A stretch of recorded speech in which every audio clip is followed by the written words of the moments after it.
তো আগের দিন আমরা যে বিষয়ে কথা বলেছিলাম যে ইউপিএসসি সিলেবাস সম্বন্ধে, যে ইউপিএসসি পড়তে হলে আমাদের কি কি সিলেবাস পড়তে হবে, কোন কোন সাবজেক্টগুলো আমাদের পড়তে হবে। তো আজ আমরা যে বিষয়ে আলোচনা করব সেটা হচ্ছে কোন সাবজেক্ট থেকে কি রকম প্রশ্ন আসে। যেমন সাবজেক্টের কথা বলি, ইতিহাস থেকে কেমন আসে, ভূগোল থেকে কেমন আসে, ইকোনমিক্স থেকে কেমন আসে, পলিটি থেকে কেমন আসে, এই বিষয়গুলো আমরা আজকে পড়ব। তো প্রথমে আমরা দেখে নেব ইতিহাস।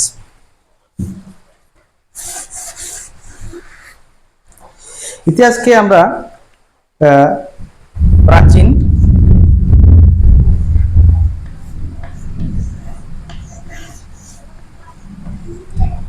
মধ্য, আধুনিক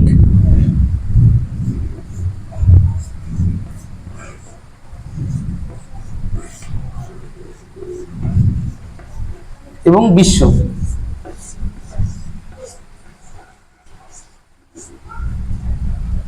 এই চারটে ভাগে আমরা পড়তে হবে। প্রাচীন ভারতের ইতিহাস যেমন পড়তে হবে, মধ্য ভারতের, আধুনিক ভারতের এবং বিশ্ব ইতিহাস, চারটি ইতিহাসে কিন্তু আমাদের পড়তে হবে। তো প্রাচীন ভারত থেকে কিন্তু কোনো মেন্সে প্রশ্ন আসে না, নো মেন্স। প্রিলিমসে কিন্তু প্রশ্ন আসে। কটি আসে? 3টি থেকে 4টি। 2 নম্বরের প্রশ্ন 3টি থেকে 4টি, এটা কিন্তু এখান থেকে আসে। মধ্য ভারত থেকে 1টা থেকে 3টি প্রশ্ন আসে প্রিলিমসে, রিতে আসে 1টা থেকে 3টি প্রশ্ন, আর মেন্সে 1টা থেকে 2টি প্রশ্ন মধ্য ভারত থেকে। ঠিক আছে। আধুনিক ভারত থেকে প্রশ্ন আসে 8টা থেকে 12টা প্রিলিমসে, রিতে আসে এটা, আর মেন্সে প্রশ্ন আসে 3টে থেকে 5টি। এই হলো এখানকার প্রশ্ন ইতিহাসে। আর বিশ্ব ইতিহাসের থেকে নো প্রিলিমস প্রশ্ন, নো প্রি। এখান থেকে কিন্তু কোনো প্রিলিমসের প্রশ্ন আসে না, শুধুমাত্র এখান থেকে প্রশ্ন আসে মেন্সের। কটা আছে? 1টা থেকে 2টো। তাহলে বোঝা গেল প্রাচীন ভারত থেকে মেন্সের প্রশ্ন আসে না, 3টে থেকে 4টে প্রিলিমসের প্রশ্ন আসে, এবং মধ্য ভারত থেকে 1টা থেকে 3টে প্রিলিমসের প্রশ্ন আসে, আর মেন্সের 1টা থেকে 2টো। আধুনিক ভারতে 8টা থেকে 12টা প্রিলিমসের প্রশ্ন, আর 3টে থেকে 5টা মেন্সের প্রশ্ন।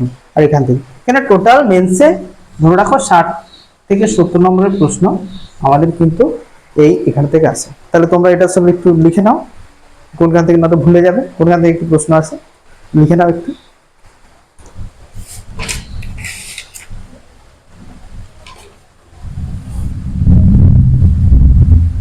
হ্যাঁ, আরেকটা যেটা বলা হয়নি, উপরে গুলো লেখা হয়ে গেছে, আরেকটা বলা হয়নি, সেটা হচ্ছে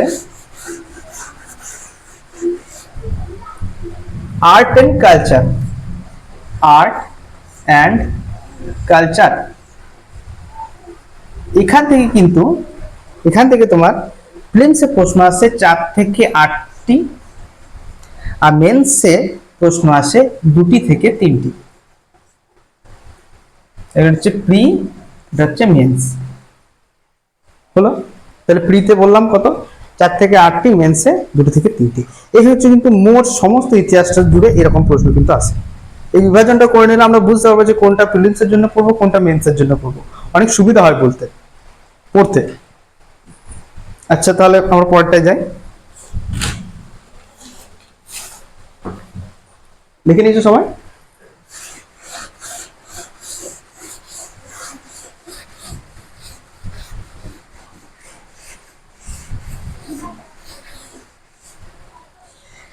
এরপর আসছে আমাদের ভূগোল। ভূগোল একটি খুবই গুরুত্বপূর্ণ ইউপিএসসি পরীক্ষার জন্য। তো ইউপিএসসি পরীক্ষাতে ভূগোল থেকে প্রাকৃতিক ভূগোল,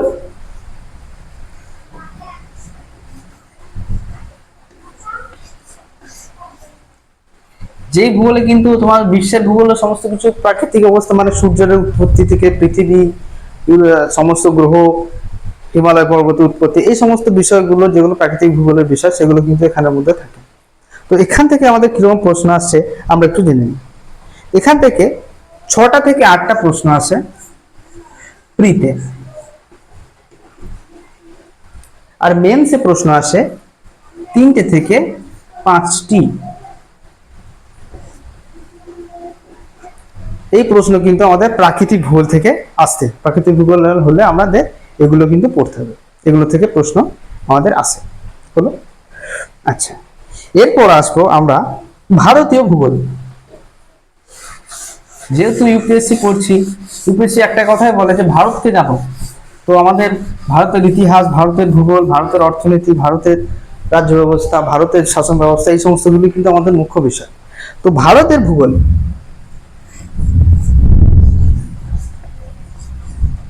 ভারতের ভূগোল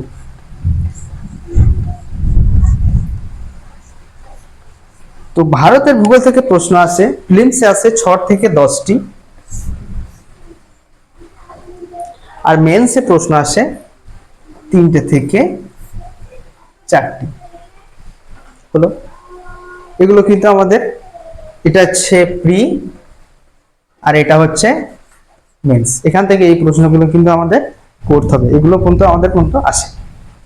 আচ্ছা, তো জিএস পেপার 1 এ যেটা মেন্সের পেপার, সেই অনুযায়ী আমি করে যাচ্ছি। জিএস পেপার 1 এর প্রথম ইতিহাস থাকে, ভূগোল থেকে, আর একটা যেটা থাকে তুমি এটা লিখে নিয়েছো, একটা থেকে সেটা ভারতীয় সমাজ। ভারতীয় সমাজ,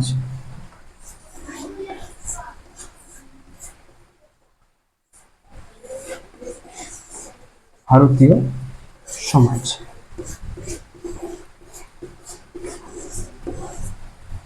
ভারতীয় সমাজ থেকে কিন্তু কোনো প্রিলিমসে প্রশ্ন আসে না, নো প্রি, শুধুমাত্র মেন্সের প্রশ্ন আসে। কটা আসে? মেন্সের প্রশ্ন এখান থেকে কিন্তু 60 নম্বরের প্রশ্ন আসে, মোটামুটি 60 নম্বরের, পেপার 1 এ 60, টোটাল 60 নম্বরের প্রশ্ন কিন্তু আমাদের এখান থেকে কিন্তু এরকম আসে। এবার এই ভারতীয় সমাজটা পেপার 1 এ যেমন পড়ে, পেপার 2 এও পড়ে। এগুলো দুটো দুটো ভাবে বিভক্ত হয়েছে। পেপার 1 এ কিছু প্রশ্ন করে, আর সমাজটা বললাম টোটাল 60। এখান থেকে প্রি থেকে ধরো ফার্স্ট পেপারে কোনো বছর 30 নম্বর এলো, কোনো বছর 40 নম্বর এলো, তখন সেকেন্ড পেপারে 20 নম্বর আসবে, এবার 30 নম্বর আসবে, ঠিক এরকম একটা এভারেজ হিসেবে আসে। হলো? এতদূর বুঝে গেল?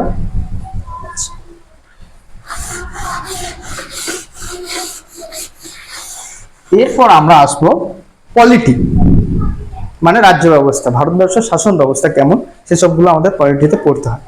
তো পলিটি থেকে কিরকম প্রশ্ন আসে? পলিটি থেকে প্রিতে প্রশ্ন আসে 12 থেকে 18টি। প্রিতে প্রিলিমসে প্রশ্ন আসে 12 থেকে 18টি। কোথায়? পলিটিতে।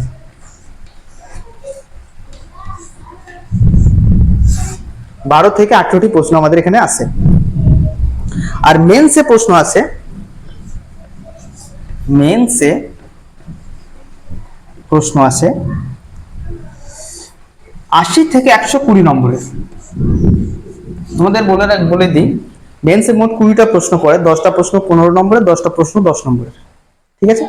তো এরকম, তো সেখান থেকে 80 থেকে 120টি, তো মোটামুটি 8 থেকে 10টা প্রশ্ন কিন্তু এখান থেকে আসে প্রিলিমসে। 8 থেকে 10টা পড়তে পারো। হলো? তাহলে পলিটি বললাম প্রিলিমসে 12 থেকে 18টি, এবং মেন্সে 80 থেকে 100 নম্বরের প্রশ্ন, 120 নম্বরের প্রশ্ন, মানে সম্ভবত ধরা যায় যে 8 থেকে 10টি প্রশ্ন কিন্তু আমাদের এখান থেকেই আসে। হলো? আচ্ছা, আরেকটা যেটা আছে সেটা হচ্ছে আইআর, ইন্টারন্যাশনাল রিলেশনশিপ, মানে হচ্ছে কোন দেশের সাথে সম্পর্ক ভারতবর্ষের কেমন, কার সাথে কি সম্পর্ক, কার সাথে কি সন্ধি আছে, এই সমস্ত বিষয়গুলো কিন্তু আমাদের ইন্টারন্যাশনাল রিলেশন, আন্তর্জাতিক সম্পর্কে আমাদেরকে পড়তে হয়। তো ইন্টারন্যাশনাল রিলেশন থেকে কিরকম প্রশ্ন আছে? প্রিলিমসে প্রশ্ন আছে 1টা থেকে 2টি, এটা হচ্ছে প্রি। আর মেন্স এখান থেকে প্রশ্ন আসে, মেন্সে 50 নম্বরের 15 মার্কসের প্রশ্ন কিন্তু আমাদের এখান থেকে আসে। তো এটাও খুবই গুরুত্বপূর্ণ একটি, কিন্তু প্রিলিমসের আর মেন্সের অবশ্যই দেখতে গেলে কিন্তু পলিটি কিন্তু খুবই গুরুত্বপূর্ণ। দেখো এখান থেকে 12 থেকে 18টি প্রশ্ন আসছে। আচ্ছা, তো এটা হলো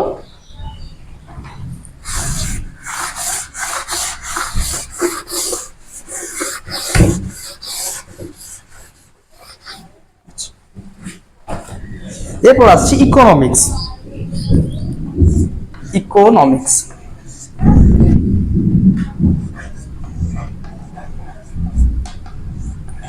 তো ইকোনমিক্স থেকে কিরকম প্রশ্ন আছে? ইকোনমিক্স থেকে প্রিলিমসে প্রশ্ন আছে, প্রিতে আছে 12 থেকে 18টি প্রশ্ন। কেমন? প্রিতে 12 থেকে 18টি প্রশ্ন আমাদের এখানে আছে, সেটা হচ্ছে প্রিলিমসে। আবার মেন্সে কত আছে? মেন্সে 6 থেকে 8টি, অ্যাপ্রক্সিমেট 100 থেকে 110 নম্বরের প্রশ্ন, 100 থেকে 110 নম্বরের প্রশ্ন আছে আমাদের মেন্সে। তো প্রি থেকে 12 থেকে 18টি প্রশ্ন এবং মেন্সে 100 থেকে 110 নম্বরের প্রশ্ন। তাহলে বুঝতে পারছো কতটা গুরুত্বপূর্ণ এই সাবজেক্টটা। আচ্ছা, এরপর লিখে নাও এটা।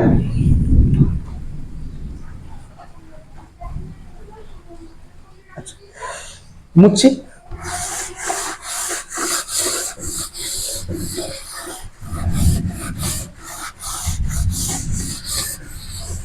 আচ্ছা, এরপর আছে কৃষি, এগ্রিকালচার। এগ্রিকালচার থেকে কিন্তু খুবই প্রশ্ন আছে। তো কৃষি,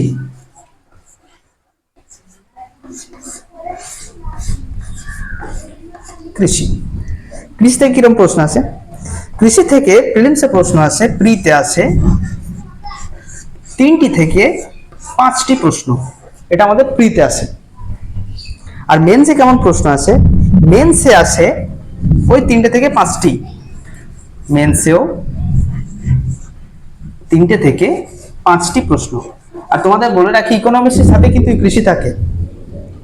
মানে ভারতের সবুজ বিপ্লব কখন হয়, নীল বিপ্লব কি, শ্বেত বিপ্লব কি, কিভাবে স্বাধীনতার পরে ভারতবর্ষে খাদ্যের যোগানের যে কৃষির যে ভূমিকাটা সবুজ বিপ্লব আসার পরে, সেই বিষয়গুলো কিন্তু আমাদের এখানে পড়তে হয়। খুবই সহজ, তোমরা যারা পড়বে দেখবে খুবই সহজ একটা। বুঝলাম?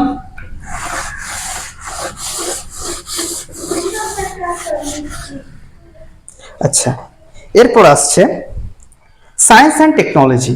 সায়েন্স অ্যান্ড টেকনোলজিতে আমাদের পড়তে হয় যে বিভিন্ন পারমাণবিক শক্তিগুলো, এই চন্দ্রযান পাঠানো হলো, মঙ্গলযান পাঠানো হলো, এগুলো মানুষের শরীরের যে বিভিন্ন বৈজ্ঞানিক পদ্ধতিতে বিভিন্ন যে রোগ নিরাময়ের পদ্ধতি, বিভিন্ন মেশিন বসিয়ে শরীরকে ঠিক রাখা বা নতুন নতুন কিছু এক্সপেরিমেন্ট, সেই বিষয়গুলো কিন্তু আমাদের সায়েন্স অ্যান্ড টেকনোলজিতে পড়তে হয়। তাহলে সায়েন্স অ্যান্ড টেকনোলজি, এখান থেকে কিরকম প্রশ্ন আছে আমরা দেখিনি। এখান থেকে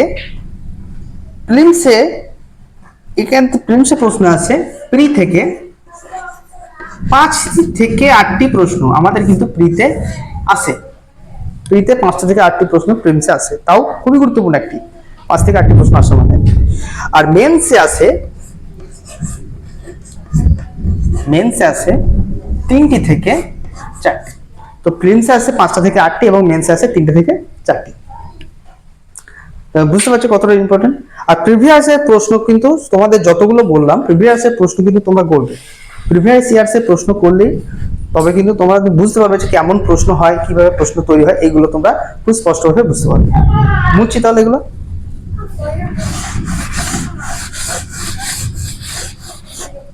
আচ্ছা, এরপর আছে ইকোলজি এনভায়রনমেন্ট।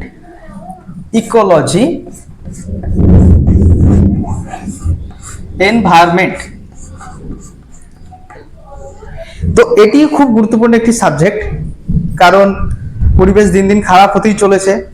তো সরকার এর উপরে ধ্যানটা বেশি দিচ্ছে যে এরকম ভাবে এইখান থেকে কি করে মোকাবিলা করা যায়। তো সেই জন্য এখান থেকে ওই তোমার প্রিলিমসের প্রশ্ন আছে 15 থেকে 20টি, 15 থেকে 20টি প্রশ্ন, 15 থেকে 20টি প্রশ্ন প্রি হলো। আর মেন্সে প্রশ্ন আছে 2টি থেকে 3টি, মেন্সে 2টি থেকে 3টি প্রশ্ন আমাদের এখানে কিন্তু আছে। তাহলে বোঝা গেল ইকোলজি এনভায়রনমেন্টে 15 থেকে 20টি প্রিলিমসে প্রশ্ন এবং 2 থেকে 3টি প্রশ্ন হচ্ছে মেন্সে হলো। আরো কিছু কিছু সাবজেক্ট আছে, সেগুলো হচ্ছে এটা মুছলাম, লিখে নিয়েছো সবাই।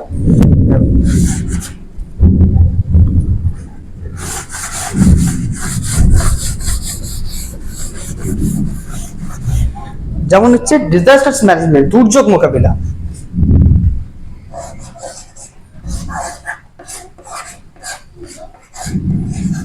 দুর্যোগ মোকাবিলা। তো এখান থেকে আমরা কিরকম প্রশ্ন আছে আমরা জেনে নেব। দুর্যোগ মোকাবিলা থেকে শুধু মেন্সের প্রশ্ন আছে, only for mains, only for mains, no prelims question. এখান থেকে কোনো প্রিলিমসের প্রশ্ন আমাদের আসে না। আরেকটা যেটা আছে এটা তোমরা লিখে নাও, দুর্যোগ মোকাবিলা লিখেছো।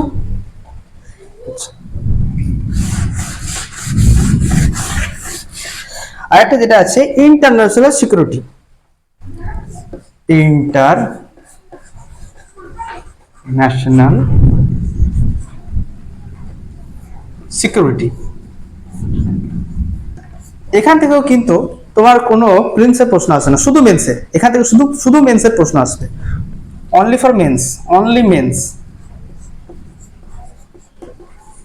এখান থেকে শুধু মেন্সের প্রশ্ন আসে, কোনো প্রিলিমসের প্রশ্ন আসে না। তো এখান থেকে মেন্সে কয়টি প্রশ্ন আসে? 3 থেকে 4টি, 3 থেকে 4টি প্রশ্ন আমাদের মেন্সের এখানে আসে। তো প্রিলিমসে বললাম এখান থেকে প্রশ্ন আছে, তোমরা এটা লিখে নাও একটু।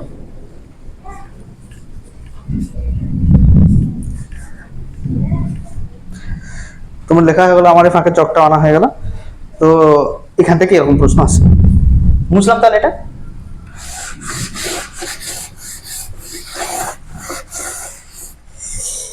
ইথিক্স,